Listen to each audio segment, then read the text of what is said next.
नमस्कार. झी टॉकीजच्या अष्टविनायक यात्रेमध्ये सर्व भाविकांचं मनापासून स्वागत. काल थेऊरच्या चिंतामणीच्या दर्शनाने इतिहास आणि श्रद्धा यांची मनात सांगड बसली आहे ना. खरंच आपल्या महाराष्ट्रातील देवस्थानांना पौराणिक इतिहासाचा वसाच लाभलाय आणि आपणही खूप भाग्यवान आहोत की आपणही अशाच काही देवस्थानांचं दर्शन घेतोय. आपल्या अष्टविनायक यात्रेतील आजचा 6वा गणपती. आज आपण दर्शन घेणार आहोत लेण्याद्रीच्या गिरिजात्मजाचं. माझी झी टॉकीजची टीम तर पूर्णपणे सज्ज आहे. तुम्हीही आहात ना? चला तर मग आपलं पुढचं डेस्टिनेशन लेण्याद्री.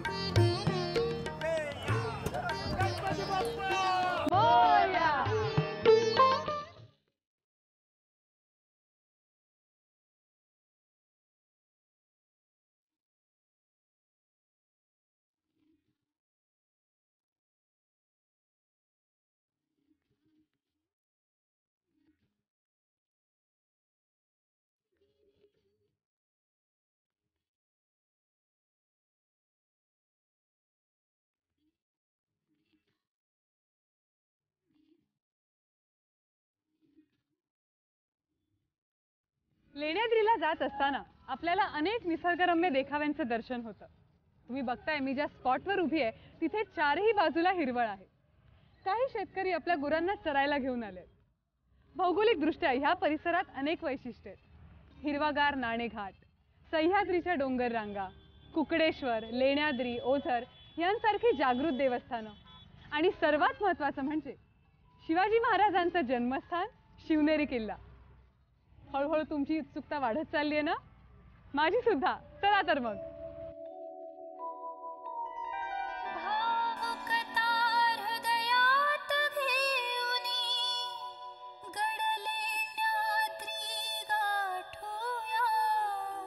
श्रीगिरिजात्मक वसला तेथे महिमा सुरात गाऊया. लेण्याद्री हे जुन्नरपासून 7 किलोमीटर अंतरावर आहे, तर पुण्यापासून 97 किलोमीटर अंतरावर आहे. आणि आता मी पोहोचले नारायण गावात. तुम्ही बघताय माझ्या मागे एक बोर्ड आहे, तिथे असं लिहिलंय की श्री क्षेत्र लेण्याद्री इथून फक्त 23 किलोमीटर अंतरावर आहे. मग निघायचं? चला.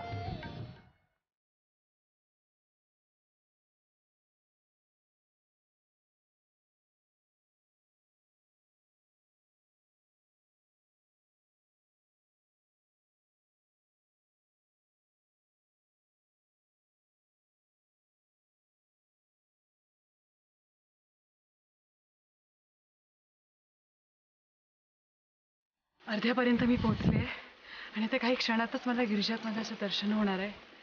खूप थकवा आलाय, पण खरं सांगू का, बाप्पाला भेटण्याची खूप उत्सुकता आहे. त्यामुळे मी आता अजिबात न बसता बाप्पाचं दर्शन घेणार आहे.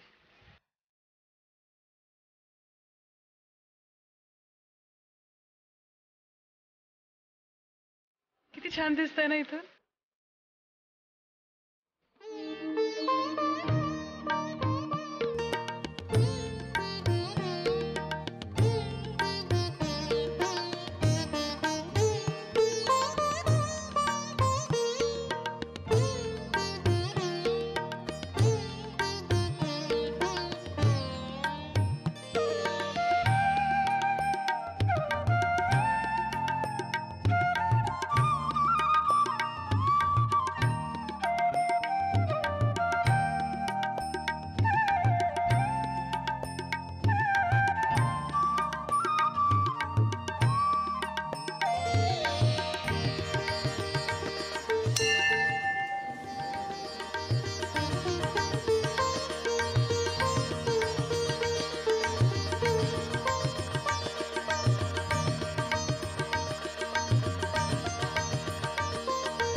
जगत माता आणि शिवाची सुंदर पत्नी पार्वती हिच्या आराधनेमुळे बाप्पाचा पुत्र म्हणून तिला लाभ झाला. आपलं त्या गिरिजात्मक म्हणजेच गौरी पुत्राला वंदन असो.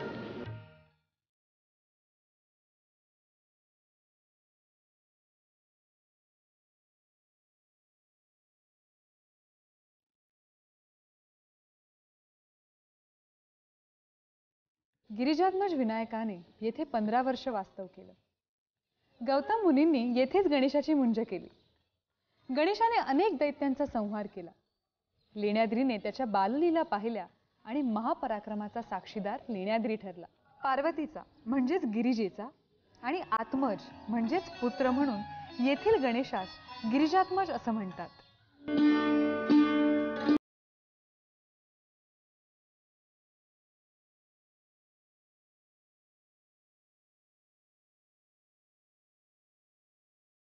पेशव्यांनी केलंय असं माझ्या कानी आलं.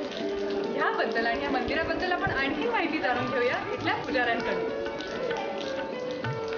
गिरिजात्मजाची कथा सांगण्यासाठी आता आपल्यासोबत आहेत मंदिराचे पुजारी श्रीयुत मुकुंद. नमस्कार. आम्हाला गिरिजात्मजाच्या कथेविषयी थोडंसं सांगा. अष्टविनायकामधला 6व्या नंबरचा ठिकाण हे श्री लेण्याद्री गिरिजात्मज. असं सांगितलेलं आहे, पांडवांनी अज्ञातवासात असताना हे मंदिराचं खोदकाम केलेलं आहे. त्यांनी एका रात्रीमध्ये हे मंदिर पूर्णपणे कोरलेलं आहे. गिरिजात्मज का म्हटले गेले तर गिरिजा म्हणजे माता पार्वती आणि आत्मज म्हणजे मुलगा. माता पार्वतीने ह्या डोंगरावरती ह्या लेणीमध्ये 12 वर्षाची तपश्चर्या केलेली आहे आणि जो मळाचा जो गणपती बनवला माता पार्वतीने तो हा गिरिजात्मज. आमच्या असं वाचनात आलंय की गिरिजात्मजाची जी मूर्ती आहे तिचं मुख त्या साईडला आहे. तर हे सत्य आहे का हा गैरसमज आहे? आम्हाला प्रेक्षकाला जाणायला आवडेल. हा गैरसमज आहे. हे बघा, पांडवांना 5,500 वर्ष झालेली. त्यावेळेस लोक येऊन आता आम्ही फक्त वर्षातनं तेल आणि सेंदूर, हे बेलाचं तेल आणि सेंदूर हा वर्षातनं 2दाच लावत जातो. माघ शुद्ध चतुर्थी आणि भाद्रपद शुद्ध चतुर्थी. गणपतीचं वास्तव्य हे पूर्णपणे ह्या ठिकाणी गेलेलं आहे. गौतम ऋषींनी ह्या गणपतीची म्हणजे ह्या डोंगरावरतीच केलेली. धन्यवाद गुरुजी. आमच्या झी टॉकीजच्या प्रेक्षकांना अगदी महत्त्वाची माहिती दिल्याबद्दल खूप खूप धन्यवाद.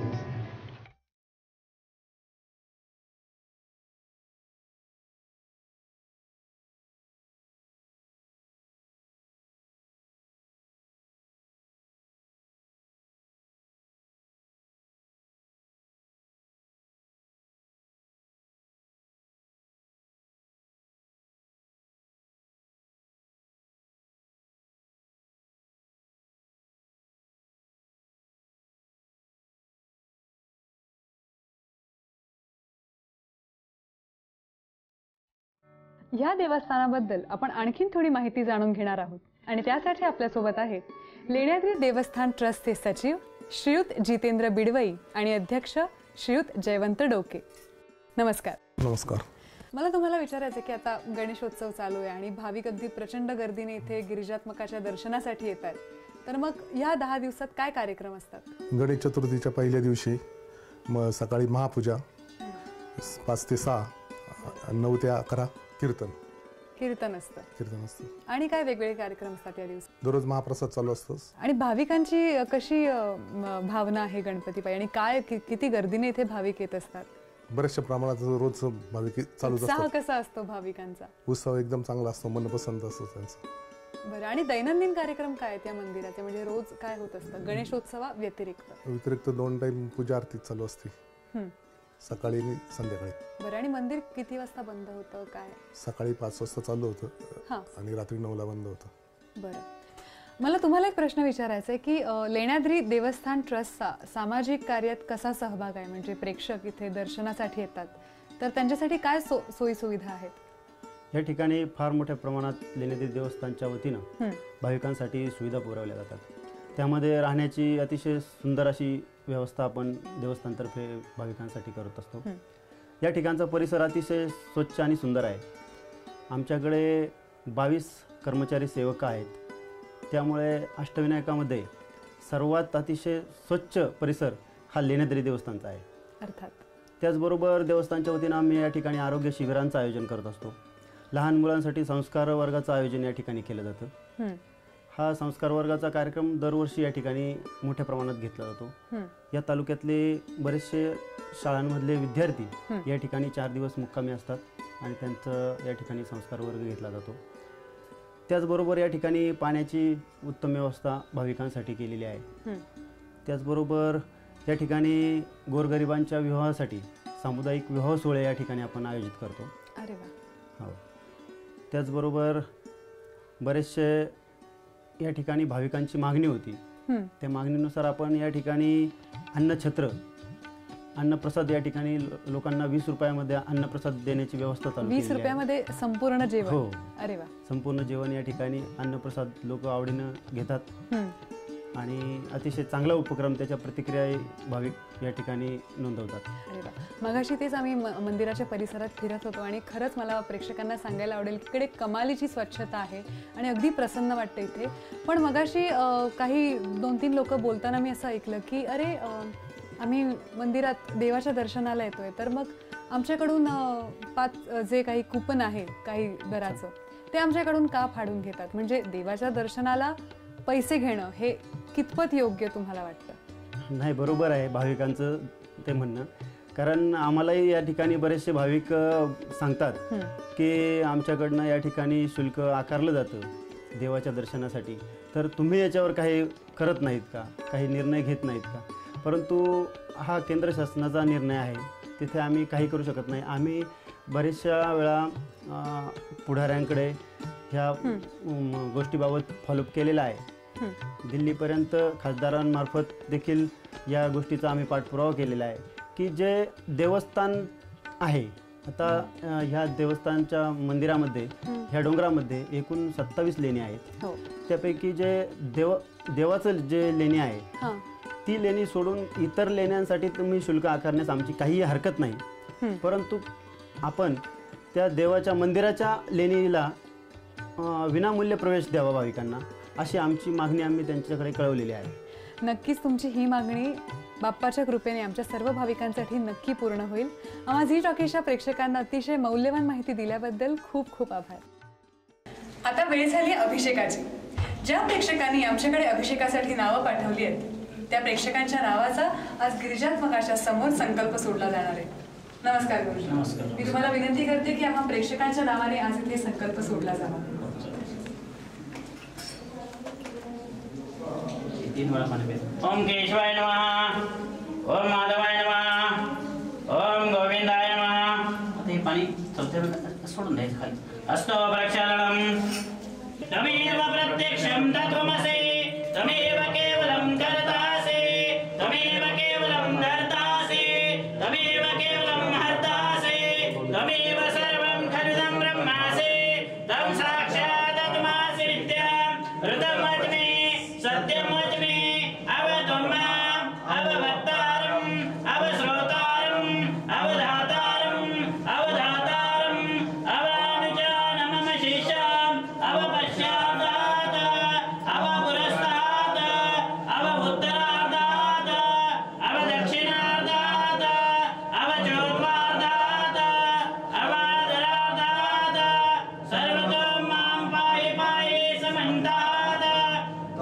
तमवाग्मयस्तं चिन्मया तमानन्दमयस्तं ब्रह्ममया तं सच्चिदानन्दात् ज्योतिषे तं प्रत्यक्षं ब्रह्मासि तं ज्ञानमयो विज्ञानमयोऽसि सर्वं जगदिदं ततो जायते सर्वं जगदिदं ततो तिष्ठते सर्वं जगदिदं तैः विश्यते सर्वं जगदिदं तैः प्रत्येति तं भूमिना पुनर्लोनिलो नमः तं चत्वारि वाक्प्रधानि तं गुणत्रयातीतः तं अवस्थात्रयातीतः तं देहत्रयातीतः तं कालत्रयातीतः तं मूलाधारितोऽसि नित्यं तं शक्तित्रयात्मकः तं योगिनो ध्यायन्ति नित्यं तं ब्रह्मास्तं विष्णुस्तं रुद्रास्तं इन्द्रास्तं अग्निस्तं वायुस्तं सूर्यास्तं चन्द्रमास्तं ब्रह्मपूर्वस्वरं गणादि पूर्वज्याय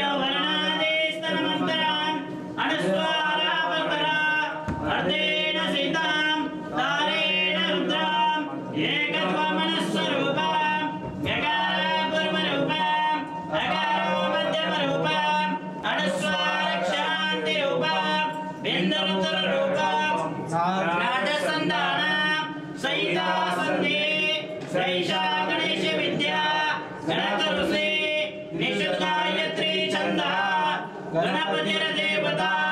ॐ गणपतये नमः. एकदन्ताय विद्महे वक्रतुण्डाय धीमहि तन्नो दन्ते प्रचोदयात्.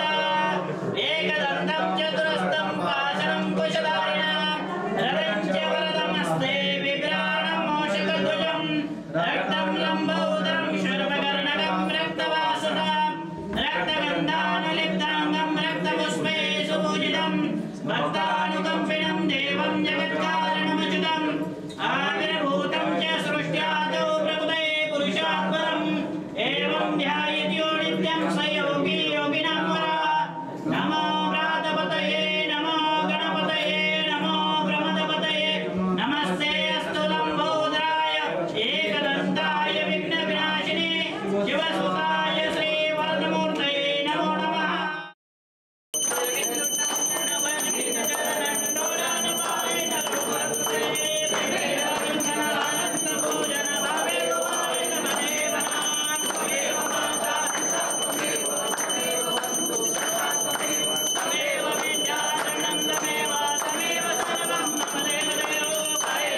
पंचतत्वात्मकाचं दर्शन हा माझ्यासाठी असा अनुभव होता जो खरंच अव्यक्त आहे. आज आपण इथेच थांबूया, कारण उद्या आपल्याला इथूनच जवळ जायचंय. उद्या आपण दर्शन घेणार आहोत अष्टविनायकातील 7वा गणपती ओझरच्या विघ्नेश्वराचं. आता आपण ह्या निसर्गात स्वतःला हरवून घेऊया. पुन्हा भेटू उद्याच्या विशेष भागात. तोपर्यंत गणपती बाप्पा मोरया. मोरया.